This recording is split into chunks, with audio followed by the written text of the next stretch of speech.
Hey guys, in this video I'm going to show you how to use the Myth Photoshop action. So this is the photo I'll work with, and if you want to follow along, I'll put a link to this photo below. Just make sure you download the highest resolution version of this photo. So the way this action works is that you start off with your photo here, you fill in your subject with a color, you run the action, and this particular action creates a volumetric lighting effect.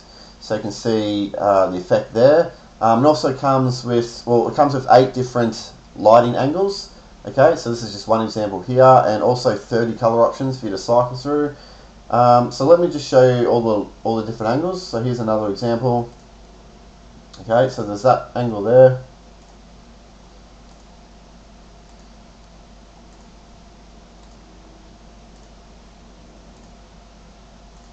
Okay, and in the next example, I'm going to open up this photo here.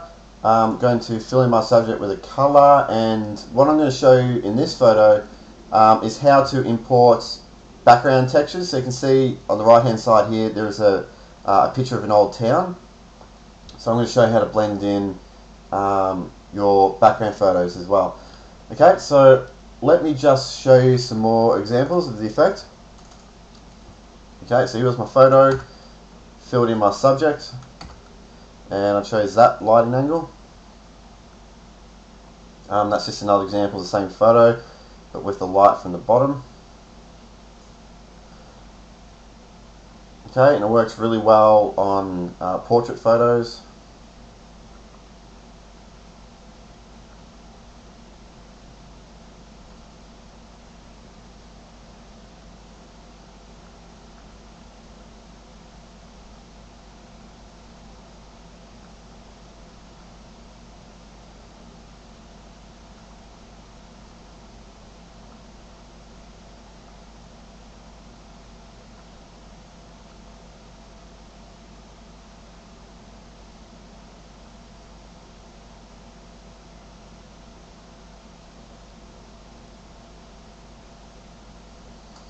Okay, I'll close this down, and let me just open up the photo. Okay, so there's just a few things you need to check off before we run the action, just to make sure you don't run into any errors during the action playback. So firstly, look into your layer panel when you've opened up the photo, and go to this top right hand corner icon. Okay, click on that. It's chopped off on my screen, so I'm just going to detach this panel for a second. Okay, so in your layer panel, click on this icon here and go down to panel options. Right down the bottom here, make sure add copy to copied layers and groups is ticked. Click OK. Let's drag this back. Next, go to image mode. Make sure you're in RGB color mode and 8 bits of channel is ticked. Next, go to image size. Okay, and if you've downloaded the highest resolution version of this photo, this is the dimensions you'll get. Okay, and the action will run perfectly fine on really high resolution photos like this. You can see it's got a height of 5,000 pixels. Just with the action, the higher resolution photo you use, the more time it'll take to play back. So with a photo this big, it'll probably take about 3 to 4 minutes to play back. So what I'm going to do, and you should probably do as well, just for the sake of this example, is to knock this down to about 3,000 pixels high. So do that. This way the action will only take about a minute to play back. Click OK. Control or Command 0 to fit your photo to screen. Next, what we need to do is create a new layer. Okay, so go to Layer, New Layer. Now this must be called Brush, all in lowercase, B-R-U-S-H, no spaces, no uppercase letters. Okay, click OK there. So the idea here is with our brush layer, we want to fill in our subject. So what we're going to do is just hit W on the keyboard to activate the magic wand tool. Okay, and at the top here, make sure sample all layers is ticked, and just change the tolerance to 22. And have your brush layer selected. Now click anywhere over this blue background. Okay, and that will make a selection of all the blue tones. Now what we need to do is invert that selection, because if I fill this in with a color now, it's going to fill in the blue background because that's what we've selected. So to invert it, we go Control Shift I or Command Shift I, and the shortcut to fill in a selection is Alt backspace or Option backspace, and that will fill in a selection with your foreground color here. Okay, Control or Command D to deselect, and there we go. We've got our brush layer and our subject is filled in. So next we need to load up the Actions panel. So go to Window, Actions, and it will pop up here. There's a myth action there. I'm just going to delete it because I need to show you how to load it up. So go to this icon here, go to Load Actions, and select the myth.atn file you got in the download, and it will pop up here. Okay, so 12 open this folder, and you get 8 different directions here. This bottom action here, I've just got don't touch this in brackets. You don't need to do anything with this action. Don't rename it, just leave it alone. So yeah, these are the directions. So for example, this top one here is called top left to bottom right, and all that means is that the light source is going to start from the top left hand corner and it's going to shoot down to the bottom right corner. For example, this one, top right to bottom left. Okay, top to bottom is going to start off in the middle and go down, etc, etc. So the action's all set up, ready to go. All you need to do now is pick your direction and click play. Actually, I'm going to cancel that. I'm just going to delete these layers because I want to use this action, top right to bottom left. So I'm going to just play that one, and you'll get a pop-up straight away. Okay, and it reads, in the next step, adjust the scale amount to set the width of the main light. Any area of your photo that extends beyond the light will fade off into the shadows. Click OK when you have adjusted the scale setting. Do not adjust the angle setting in this next step. Click Continue below to proceed. So all you need to do when you get this pop-up is click Continue. Okay, and so you can see our lighting angle there. Now, you don't want to change the angle at all, so leave that alone. The only setting you want to play around with here is the scale. Okay, so if you just select the scale there and use the up and down arrows, you can see that that will adjust the light source. And so if I shrink the light source down to about there, okay, this top area of the skull and all this area down the bottom will be very faint, or it would have completely faded off, and the light source will be strong through the middle here. So I just want a hint of the top of that skull, you know, and I want a little bit of detail down here. So I'm just going to push that up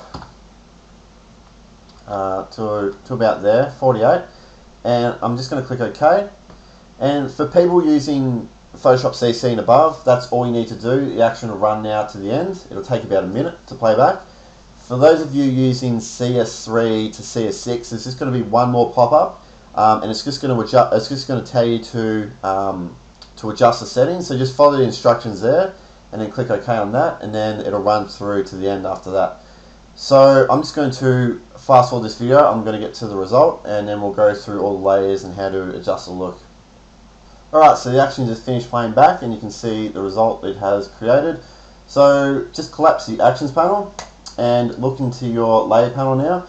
So the first thing you want to do, and you want to do this with all of my actions, is collapse the folders that are left open when the action finishes. There's no way to record the collapsing of folders during action playback, so you just got to do this manually.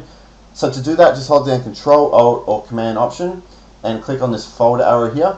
Okay, so now when you twirl that back open, folders are collapsed, and everything's just much neater. So if you want to run the action again, but experiment with a different angle, just select the Myth folder, delete it, 12 open your actions, and choose a different angle here. Okay, it's as simple as that. So I'm just going to undo that and go back inside here. So we'll go down from the top, and the top folder here is called Color Options. So if you go inside here, I've set up 30 different color options for you to play around with, and the way these work is that all you need to do is just twirl on the visibility for that folder, and you'll get a different color combination. Okay, and you can experiment with combining different ones. So maybe try 4 and 8. You know, try different ones, and you're not restricted to use that effect, that color option at 100% opacity. You can select that folder, and you know, I'll drag this back down, and maybe I only want to use 50% of that color. Okay, and then maybe I might try add just a little bit of this color in. So combining those two, I've just generated an additional color option. Okay, so but what I might do is actually just use number 4. I'm just going to tone that down a bit. If you just hit the numbers on the keyboard, it's another quick way to adjust the opacity. So if I just hit 7, it'll change that to 70% opacity. Alright, this layer here, I'm just going to turn off the color option for a second. This is another way to color your photo. If you turn it on, give it a dark room lighting effect, and you can just double click on that box there and choose a different color. Okay, I'll turn the color options back on. Now this layer here, fill shadows. If you turn it on and off, you can see what it aims to do is just balance out the blend between the highlights and the shadows a bit more. So if you turn it off, it's much more contrasted, and you get these deep, these stronger black areas. So you can just turn that on and off and see if it suits your design. You can double click on this layer as well and just this handle down the bottom left hand corner. Okay, that's what's actually filling in the shadows. You can turn that up if you want it to give it a lot more atmosphere. But turning this up more, gives it a lot much denser look to the atmosphere. So I'm just going to turn that back to 10. Okay, this layer here, overall contrast, and I've got in brackets here opacity. So you'll see as I go down here, there's a few different layers I've got in brackets opacity, and it's just a reminder for you to play around with that layer through its opacity. So currently it's at 70%, so if I drag that to 0, you can see it removes a lot of the contrast out of the design, 100%. So again, just play around with that and see what works. Soft noise, I'm just going to zoom right in here. Okay, so I turn this layer on and off. You might be able to see that, but it's adding the tiniest little bit of noise. So I've done that for 2 reasons. One, to make it look like there's a bit of dust in the atmosphere, and secondly, adding a little bit of noise over your design can help reduce banding, especially when you're working with low light conditions like this in Photoshop, and especially when you're working in 8-bit color mode, you can get a lot of banding. The action won't work in 16-bit color mode because it refers to filter effects a few times, and 16-bit color mode disables a lot of the filter effects. Okay, but there's not much banding, if any at all, in this action. So but it's a good idea just to keep that on. Okay, dust particles again. If I turn that on and off, actually what I'll do is turn up the opacity a bit here, so you can see. So you can see all it is these tiny little dots that will only appear, just outside of the brightest point of that light source, and it will disappear as it goes down into the shadows. So you just get it hanging around the edges of the light. So yeah, check out the opacity of that layer if you want to have them more visible. Just turn it up.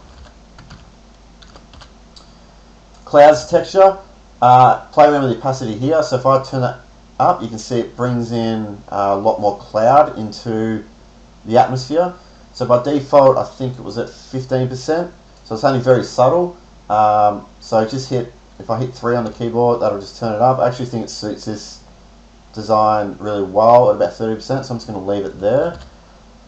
Okay, going down this layer here, reveal normal photo. I've got in brackets here brush mask. So if I just hold down shift and click on that mask, it's just going to disable it. And all I've done here is put a copy of your cutout where you've brushed, and it's sitting on top of everything here. And so the way it works is if you just hit B on the keyboard, right click and grab a soft brush, and just make sure white is your active color. Now if I select that mask and start brushing, all it's doing is revealing the normal photo. So say for example, where the light is hitting the top of the skull here, maybe I want that part to be much more prominent. So I'll just click over that area, maybe a bit here. Okay, maybe a little bit down the bottom here. Okay, so maybe you've brushed in there, but now you're thinking it doesn't really blend too well with the design. So there's a few ways you can tackle this. You could just lower the opacity of what you've just done. So I'll drag that to 0 and I'll start increasing it. So maybe I just want, 35% opacity. Or another way is if you just double click on that layer mask, and you could feather that right out. But I think definitely the better way to do this is to just lower the opacity. Or you could select it and go Control Alt or Command Option L. That'll bring up the levels, and you want to make it darker, so you just drag this one in, and that will also reduce the appearance of what you've just done. Okay, I'm just going to turn it off, doesn't really need it. Let's go down. So this layer here, darken edges. If you turn it on, it just adds like a little bit of a vignetting effect around your design, but it won't vignette into the light source. Okay, so turn it on and off, might suit your design, might not. This layer here, increase light source radius, opacity. So if I turn that off, you'll see all that's left with is this main light source, okay, that gradient that was generated at the start when you played back the action. But if you turn this one on, it just sort of expands the light range a bit more, okay.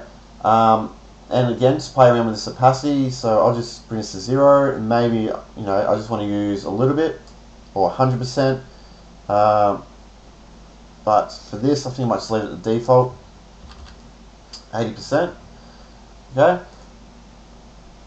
This layer here, increase subject detail. Okay. Again, in brackets opacity.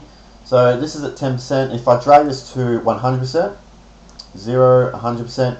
You can see it just helps bring out a bit more definition in the areas where the light is hitting your subject.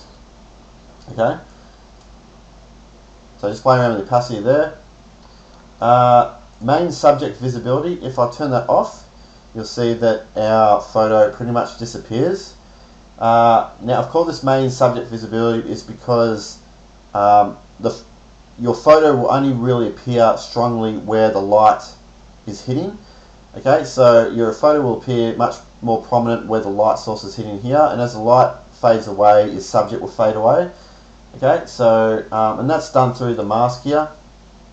It's some complex masking techniques I've had to use here to get that to work. So you can just play around with the opacity of this layer if you want. Not much else to do there really. I'll turn that one back on actually. Okay, now this folder here, main lighting setup. If you turn that off, you'll see our light source disappears, and so does our subject, because there is no light source for it to illuminate our subject.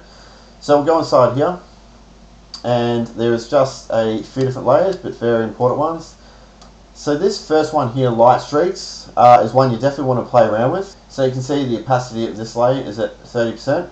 Now if I drag it to 100%, you can clearly see the light streaks there. So just play around with the opacity of this layer, okay? Just by default it's at 30%, so it might be too soft. Turn it off as well, see if it looks better with it off. Okay, so just play around with that one.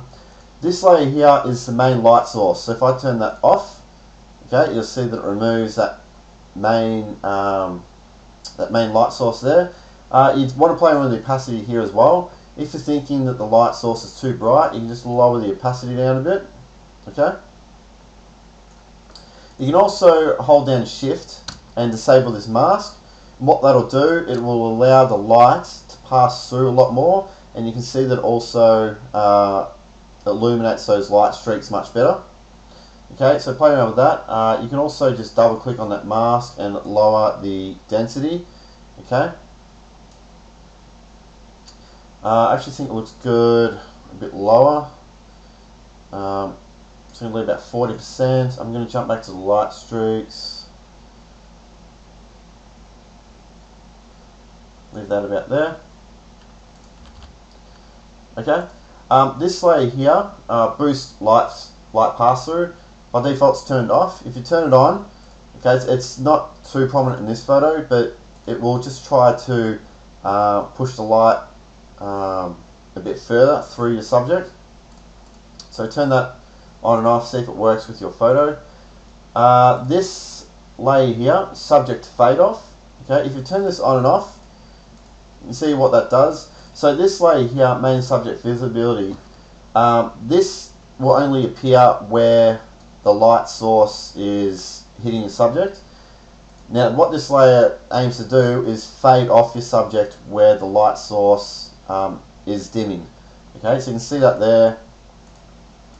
Okay, so you can play around with the opacity of that. If you want to reveal a bit more of your subject where the light is faded away, just lower the opacity there.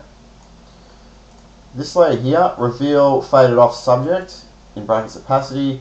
If you turn up the opacity of this layer, you'll begin to show details where the light source is faded off. So bring it up to 0, 100. So just experiment with the opacity of those two. Okay. This layer here, backing plate opacity, if I turn that off, what this does, it will reveal your background details where the light source has faded away. Okay, so with this particular photo there was no details in the background, so that's why it's just white like that. I actually got an example here. I'll just open it up.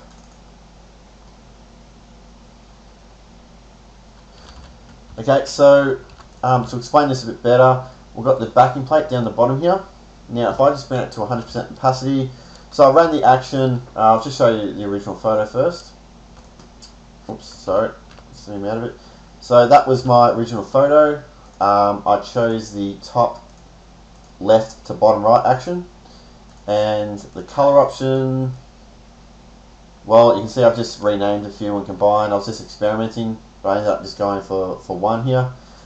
Okay, but more to the point is this backing plate. So if I just drag that opacity to 0, so you can see there what it's doing. It is revealing our background photo where the light source has faded away.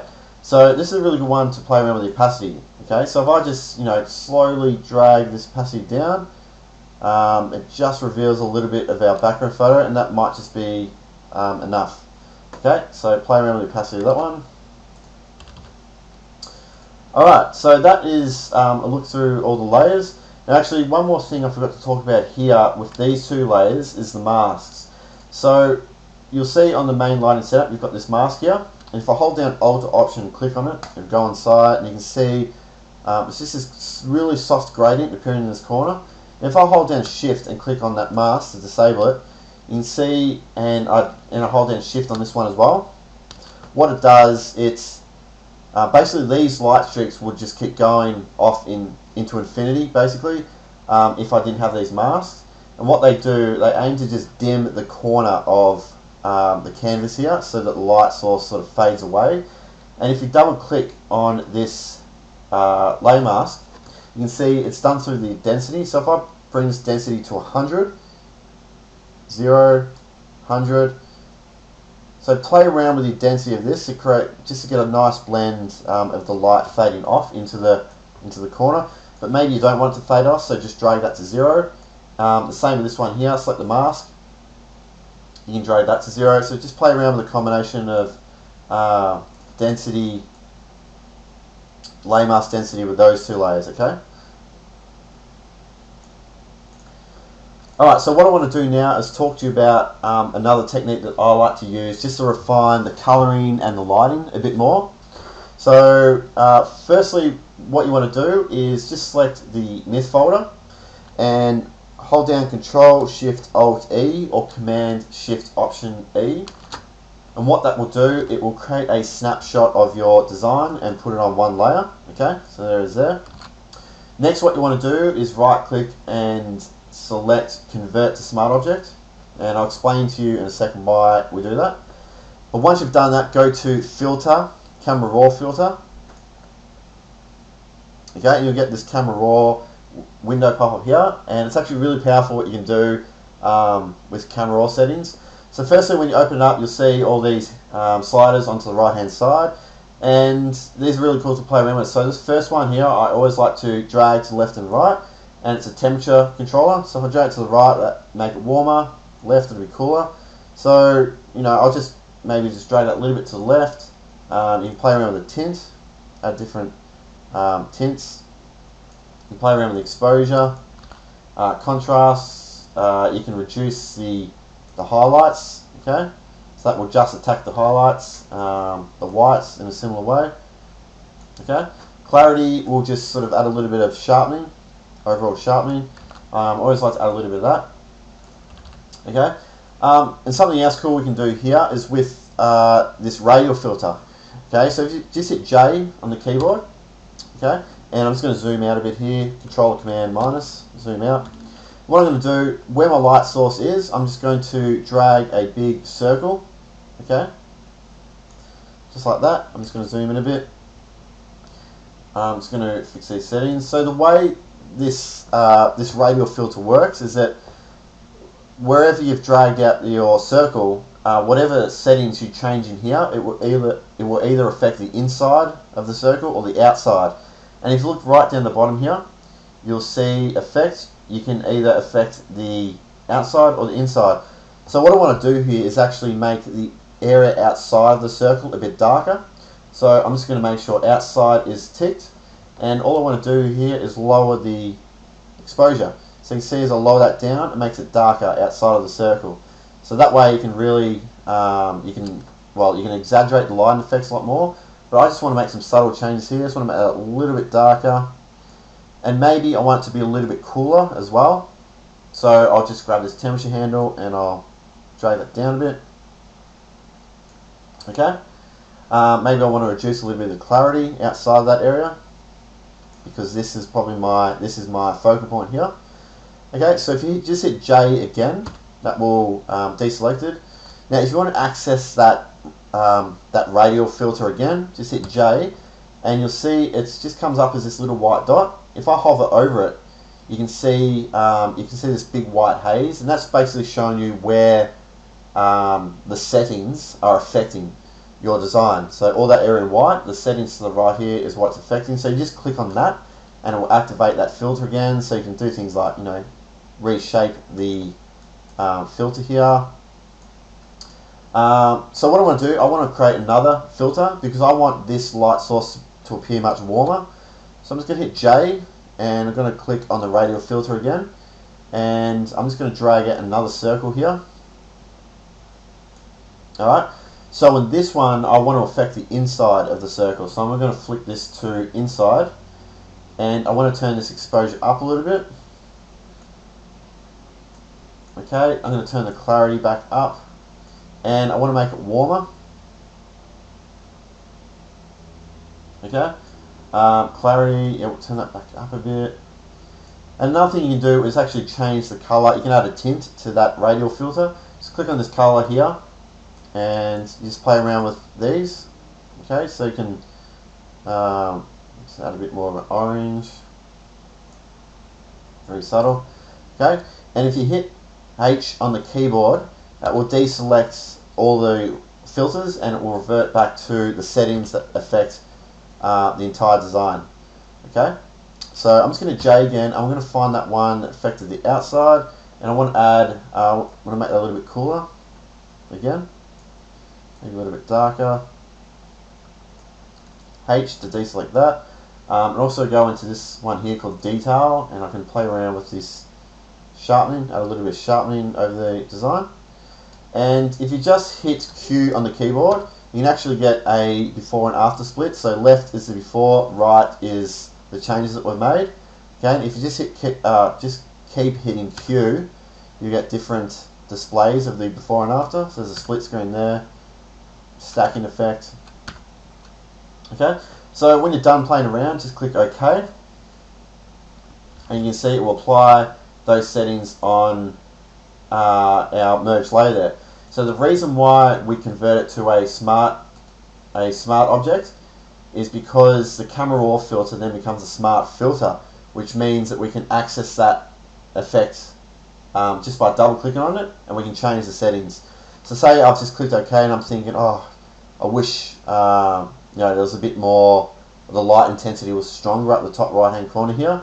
So all I need to do is just double click on that camera raw text, and it will access the settings again. So if I hit J, you can see there is our filters. Okay, and then I can play around with the exposure. Alright, click OK. Now one other and what you can also do, if say if I flick this off, same thing. Well, I like that, and I like this one as well. So maybe you might just want to create a blend between the two. So just play around with the opacity. Saturate to 0. Maybe I'm thinking that looks much better at 60% opacity. Okay.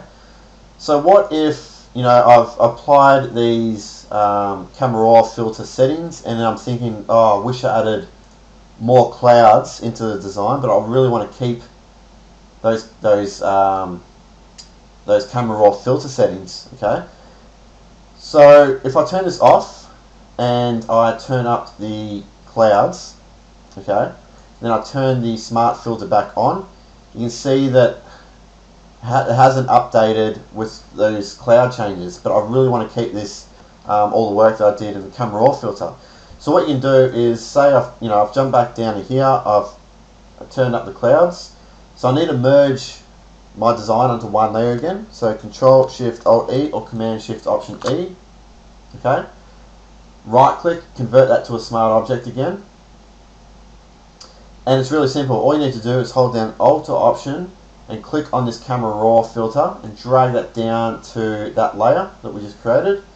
And what that does, it then applies all those changes that we made on this camera raw filter layer, puts them on this one. If you twirl that open, you can just double click on it and then access all those settings again.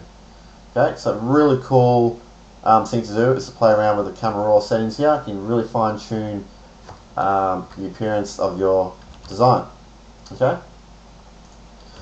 Alright, so what I'm going to do now is open up the next example, and I'll set up the file, I'll play the action, and then I'll import a background photo, and I can show you how to do all that. Okay. Alright, I've got open the next example now, and so the aim of this one is that I'm going to show you how to recreate this. So you can see the light source starts at the top left hand corner. We'll add a color option, and you can see the background texture there, just of an old town. So I'm going to show you how to import your own background textures. Okay, so I'm going to set this up. So what I'm going to do, I'm just going to hit W again, and I'm going to create a new layer. Control Shift N or Command Shift N, call that brush. Make sure sample all layers is selected, and because my subject is heavily contrasted against the background here, should be easy to select. So I'm just going to click into those grey areas, hold down Shift for any areas it hasn't done. So in here and in here, I'm going to invert that selection, Control Shift I or Command Shift I, and fill that with my foreground color, Alt backspace or Option backspace. Okay. Going to open up the actions panel, and so for this one I want the top left to bottom right action, because I want the light to start up at the top left and fade off to the bottom right. So I'm just going to click play and click continue here. Now the scale looks pretty good. I'm just going to turn up a little bit more because I think at the default level her face might be faded off a little bit too much. So I'm just going to turn that up a bit to about there. So I'm going to hit enter, and I will fast forward to get to the result. Alright, action's all done. Only took about 30 seconds to play back this one. I'm just going to check the size of that photo. So yeah, much smaller photo this one, 2500 or 1400. So I only expect about a 30-second playback for a photo this big. Alright, I'm going to collapse the actions panel. So Control Alt or Command Option, click on this folder mask, we'll collapse everything.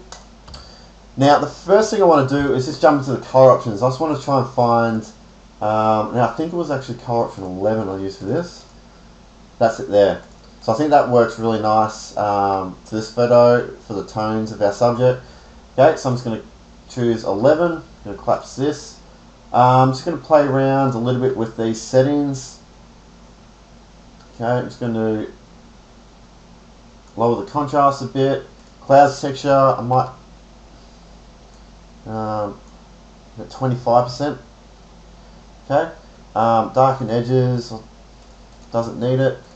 The light source radius, I'm just going to turn that off, see what that looks like. Looks pretty cool, but I want a bit of light in the background here because that's where our town image is going to be visible.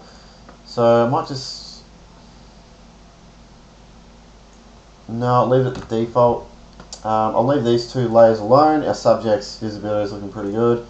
Okay, I'll jump in here. Now, if I hold down Shift on that folder mask, you can see Shift and Shift there. You can see the light source then passes through a lot more. Okay, but for this example, I think cutting it off there looks good. I'm just going to check out disabling the mask on the main light source. Okay, so actually I prefer this one off. Okay, I like it darker through here. Light streaks, I'm going to check that out.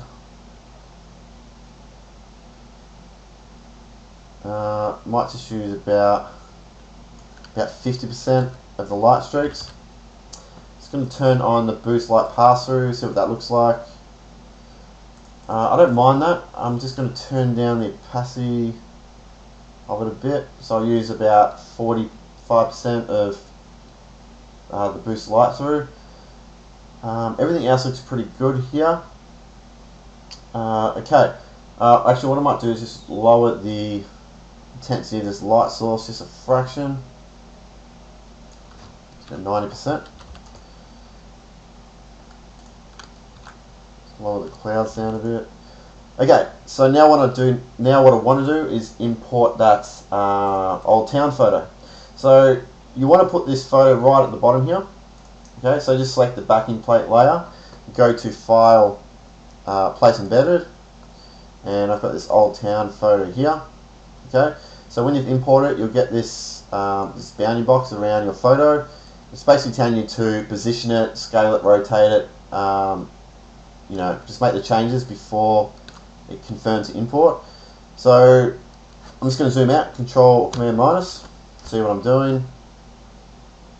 I might scale this up a bit, move that to about there, just hit enter to confirm those settings. Okay, so you can see here the first issue that you'll run into is that the town image is appearing through our subjects. Okay, so it's an easy way to fix this. You just hold down Control and click on the brush layer at the top here, and what that will do is make a selection around our subject. Okay, now if you add a mask, sorry, select the old town photo. If we just make a selection around our subject like we've done, and then we click on mask, what that will do, it will actually mask the town to that selection. But I want to basically invert that to not fill in our subject. So there's two ways you can do that. You can select the mask after you've applied it and just hit Control or Command I, so that'll invert it, so now it doesn't affect our subject everywhere outside of it. Or if I just delete that mask and hold down Control and click on that brush layer. Now if I apply mask but this time hold down Alt or Option while I click on that mask, it will exclude the town image from that selection. Okay, zoom out. So the next issue is this hard edge down the bottom here. So there's two ways we can do that. You could select the mask, just hit B, excuse me, make sure black is the active color because we want to erase some of our photo. So when you brush black into a mask, that will hide your layer. Brushing white will reveal it. So if I just grab my black brush and start brushing here, you can see I can just remove it like that. Or another way you could do this is add an additional mask. Now the way to do that would be to group this single layer. So just select it, hit Control or Command G. Okay, you can see the group. So now with this group we can apply a mask to this group. So this way we can create two masks. Okay, so with this mask selected, I could just brush into it like that.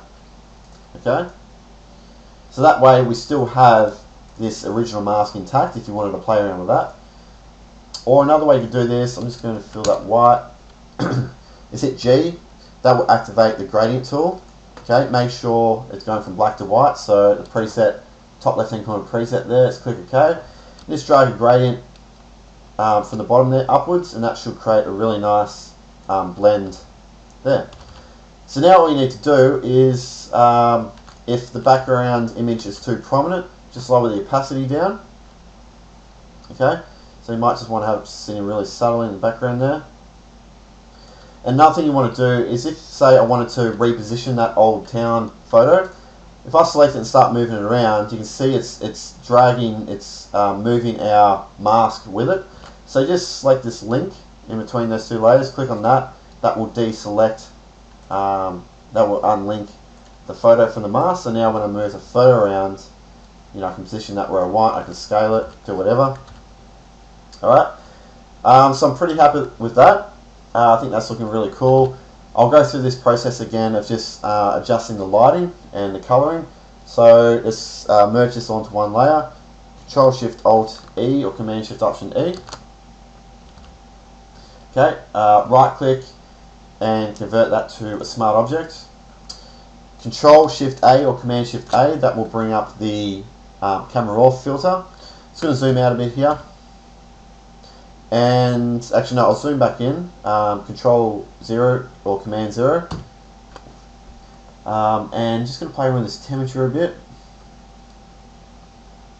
make that a little bit warmer, the clarity, let's turn that up a little bit,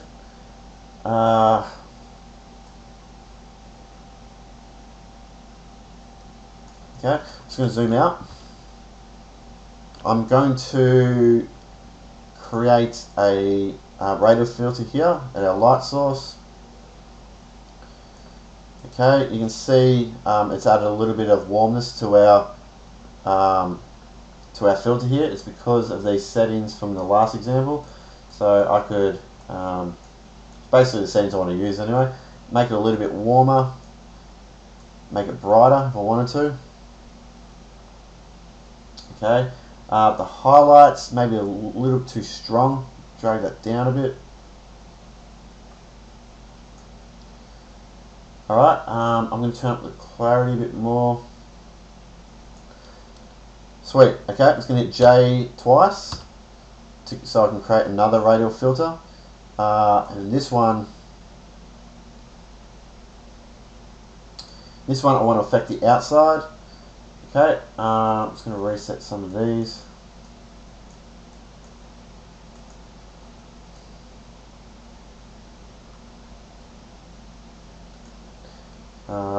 Let's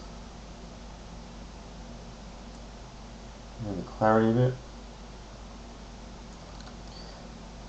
H to deselect that, and so that'll revert back to the settings of the entire image.